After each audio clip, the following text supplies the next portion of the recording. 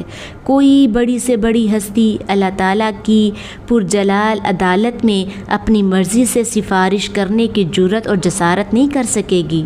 کوئی ولی اللہ زبردستی اپنی سفارش منوا نہیں سکے گا، اور کسی برگزیدہ ہستی کو بارگاہ الہی میں ایسا انداز کلام اختیار کرنے کی مجال ہی نہیں ہوگی کہ میں تو اپنے فلاں مرید یا فلاں واقف کار کو ضرور جنت میں لے کر جاؤں گا، یا میرا فلاں پیارا چہیتا جنت میں نہ گیا تو میں بھی نہیں جاؤں گا۔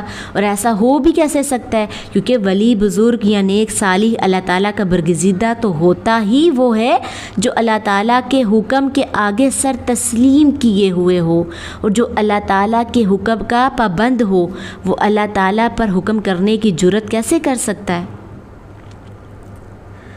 تو قرآن کریم کی ان آیات نے شفاعت کے بارے میں پیدا ہونے والی یا پیدا کی جانے والی تمام غلط فہمیوں کا بھی ازالہ کر دیا ہے، ان تمام معاملات کی وضاحت کر دی ہے کہ قیامت کے دن کوئی شخص اپنی مرضی سے سفارش نہیں کر سکے گا، کوئی برگزیدہ ہستی اللہ تعالیٰ سے اپنی سفارش زبردستی نہیں منوا سکتی۔ مشرکوں کے لیے قیامت کے دن کوئی سفارشی نہیں ہوگا۔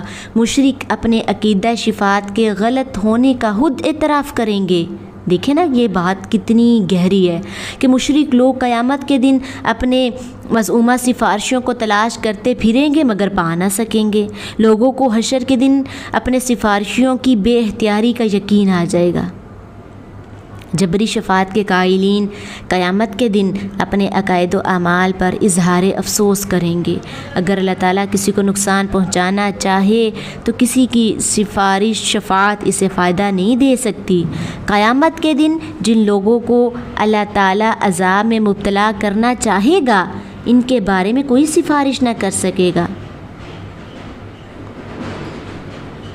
تلک عشرۃ کاملہ۔ اسلام جہاں مشرکین یہودوں اور نصارہ کے عقیدہ شفاعت کی تردید کرتا ہے نا، وہاں صحیح عقیدہ شفاعت کی تائید بھی کرتا ہے، ٹھیک ہے۔ اسلامی نقطہ نظر سے شفاعت برحق ہے اور اس سے انکار کرنے والا ملحد اور بے دین ہے۔ یہ دیکھیں جو آیتیں ابھی آپ نے سنی، اس کا قطعاً مفہوم یہ نہیں ہے کہ قرآن مجید ہر قسم کی شفاعت کی نفی کرتا ہے، بلکہ قرآن حکیم تو حقیقی شفاعت کا اثبات کرتا ہے، لیکن اسلامی شفاعت دنیا کے درباروں میں ہونے والی سفارش سے مختلف ہے۔ قرآن و سنت میں شفاعت کے تمام پہلو بیان کیے گئے ہیں۔ اسلامی تعلیمات کے مطابق اللہ تعالیٰ قیامت کے دن انبیاء، صلحاء، اولیاء، شہداء،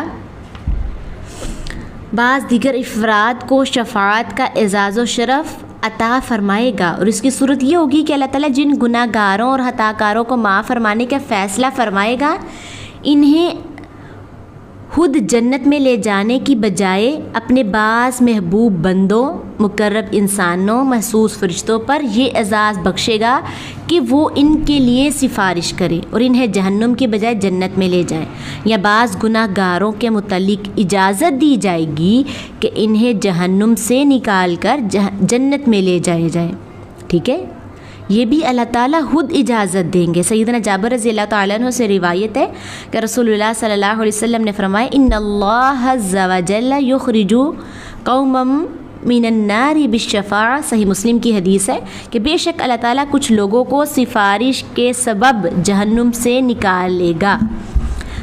عقیدے کی یہ بات ضرور ذہن نشین فرمائے کہ قیامت کے دن شفاعت کا مقصد اللہ تعالیٰ کے فیصلوں کو بدلنا نہیں ہے، بلکہ اس کی غرض انبیاء، اولیاء، علماء، شہداء کی عزت افزائی ہے، اور جن برگزیدہ ہستیوں کو شفاعت کی اجازت فرمائی جائے گی وہ اپنی خواہش کے مطابق نہیں، بلکہ اللہ تعالیٰ کی مرضی کے مطابق صرف اس گناہ گار کے لیے سفارش کریں گے جن کے لیے اللہ تعالیٰ اجازت فرمائیں گے۔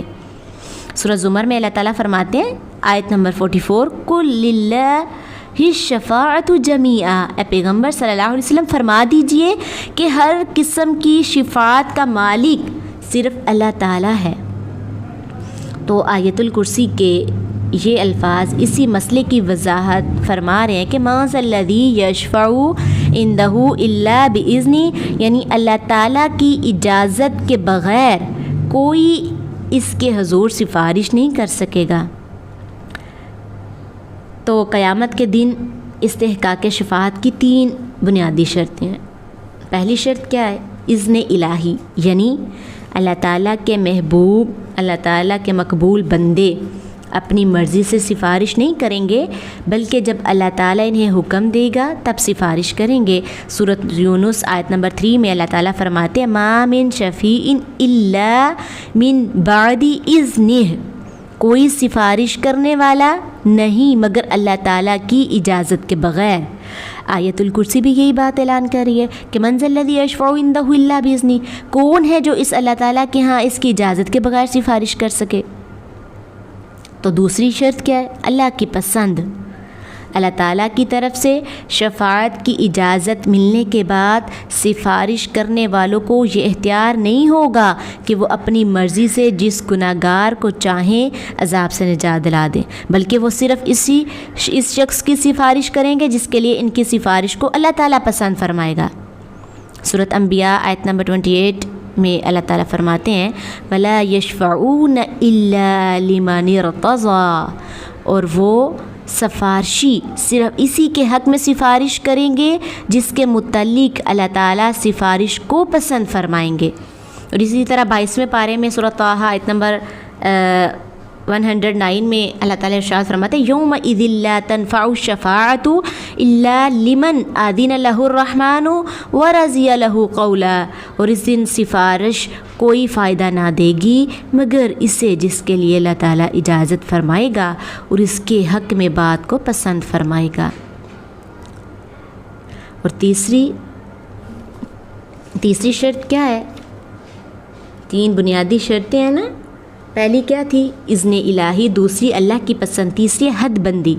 شفاعت کی شرائط میں سے تیسری شرط یہ ہے کہ شفاعت کرنے والا اپنی مرضی سے شفاعت میں کمی بیشی نہیں کر سکے گا، بلکہ صرف انہی لوگوں کی سفارش کرے گا جن کے لیے سفارش کرنے کی اسے اجازت دی جائے گی، اور وہ سفارش دربار الہی میں جو بھی بات کرے گا ٹھیک اور صحیح کرے گا، اس میں ترمیم اضافے کی اجازت نہ ہوگی۔ اللہ تعالیٰ فرماتے ہیں سورۃ سبا آیت نمبر 23 میں وَلَا تَنفَعُ الشَّفَاعَةُ إِلَّا لِمَنْ أَذِنَ لَهُ، اور سفارش کوئی فائدہ نہیں دے گی مگر اسے جس کے لیے اللہ تعالیٰ اجازت فرمائے گا۔ اب آپ دیکھیں، غور کریں کہ حشر کے دن سب سے زیادہ عزت، احترام، تکریم کس کی ہوگی؟ نبی صلی اللہ علیہ وسلم کی، آقائے دو جہان، آخری پیغمبر محمد مصطفیٰ صلی اللہ علیہ وسلم کی سب سے پہلا سفارشی ہونے کا بے مثال اعزاز بخشا جائے گا آپ کو۔ آپ ذرا تصور کریں کہ اللہ تعالیٰ شدید غصے کی حالت میں عرش پر جلوہ افروز ہوں گے۔ آدم علیہ السلام سے لے کر قیامت تک کے پوری انسانیت جمع ہوگی، ہر کوئی تھر تھر کانپ رہا ہوگا، اور انبیاء کرام بھی خوف الہی سے رب نفسی رب نفسی پکار رہے ہوں گے۔ اس صورتحال میں اللہ تعالیٰ کے غضب کو اگر کوئی چیز ٹھنڈا کرے گی وہ تو نبی صلی اللہ علیہ وسلم کی دعا ہوگی۔ توجہ کیجئے، غور کریے کہ نبی صلی اللہ علیہ وسلم کے بارے میں یہ اعزاز جو میں ذکر کرنے والی ہوں، ابو سعید خدری رضی اللہ تعالیٰ عنہ روایت کرتے ہیں کہ رسول اللہ صلی اللہ علیہ وسلم نے فرمایا انا سید ولد آدم ولا فخر، میں ساری اولاد آدم کا سردار ہوں اور میں اس پر فخر نہیں کرتا بلکہ اپنے رب کا شکر ادا کرتا ہوں۔ قیامت کے دن سب سے پہلے میری قبر کھولی جائے گی اور اس پر بھی میں فخر نہیں کرتا بلکہ شکر کرتا ہوں۔ انا اول شافعین، اور قیامت کے دن سب سے پہلا شفاعت کرنے والا میں ہوں گا۔ واول مشفع ولا فخر، اور سب سے پہلے میری سفارش قبول کی جائے گی، میں اس پر بھی فخر نہیں کرتا بلکہ حقیقت بیان کر رہا ہوں۔ وَلِوَاءُ الْحَمْدِ بِيَدِي يَوْمَ الْقِيَامَةِ وَلَا فَخْرٍ، اور قیامت کے دن حمد کا جھنڈا میرے ہاتھ میں ہوگا اور میں یہ بات بھی فخر کے ساتھ نہیں کہہ رہا بلکہ اللہ تعالیٰ کا شکر ادا کر رہا ہوں۔ تو یہ بھی نبی صلی اللہ علیہ وسلم کو بھی شفاعت کی اجازت اگر ملے گی تو اللہ تعالیٰ کی مرضی کے مطابق۔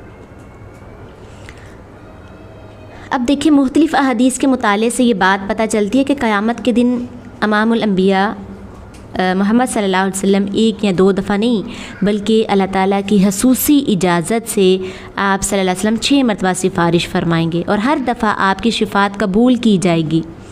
انشاءاللہ اس کی تفصیل جو ہے نا آئندہ جو نیکسٹ لیکچر ہوگا اس میں بیان کریں گے۔ فی الحال یہ بات آپ نوٹ کر لے کہ روز محشر شفاعت کا سب سے بلند و بالا مقام محمود ہمارے نبی صلی اللہ علیہ وسلم کو نصیب کیا جائے گا۔ سیدنا ابو ہریرہ رضی اللہ تعالیٰ عنہ روایت کرتے ہیں کہ نبی صلی اللہ علیہ وسلم سے مقام محمود کے متعلق سوال کیا گیا تو آپ صلی اللہ علیہ وسلم نے فرمایا ہی شفاعہ، اس سے مراد مقام شفاعت ہے۔ جب نبی صلی اللہ علیہ وسلم اس مقام پر فائز ہو کر دربار الہی میں سفارش کریں گے اور اللہ تعالیٰ آپ کی شفاعت کو شرف قبولیت بخشے گا تو اس صورتحال سے متاثر ہو کر سب لوگ آپ صلی اللہ علیہ وسلم کی حمد و ستائش کریں گے۔ اس لیے اس جگہ کا نام مقام محمود یعنی تعریف کا مقام ہے۔ انشاءاللہ باقی جو ہے سفارش کا نیکسٹ لیکچر آئندہ جو ہے وہ لیکچر میں ہوگا۔ اب ویسے بھی اذان شروع ہو گئی ہے تو ہم یہیں لیکچر کا اہتمام کرتے ہیں۔ تو اس ساری باتیں بتانے کا مقصد، ان ساری آیات بتانے کا مقصد ہی یہ ہے کہ جو ہم نے دنیا میں یہ تصور کر رکھا ہے کہ ہمارے پیر، ہمارے فقیر، ہمارے اولیاء، ہمارے شہداء ہماری سفارش کریں گے، تو ایسا کچھ نہیں ہے۔ اس تصور سے باہر آ جائیے۔ اگر کوئی سفارش کرے گا کام پر فائز ہو کر دربار الہی میں سفارش کریں گے اور اللہ تعالیٰ آپ کی شفاعت کو شرف قبولیت بخشے گا، تو اس صورتحال سے متاثر ہو کر سب لوگ آپ صلی اللہ علیہ وسلم کی حمد و ستائش کریں گے۔ اس لیے اس جگہ کا نام مقام محمود یعنی تعریف کا مقام ہے۔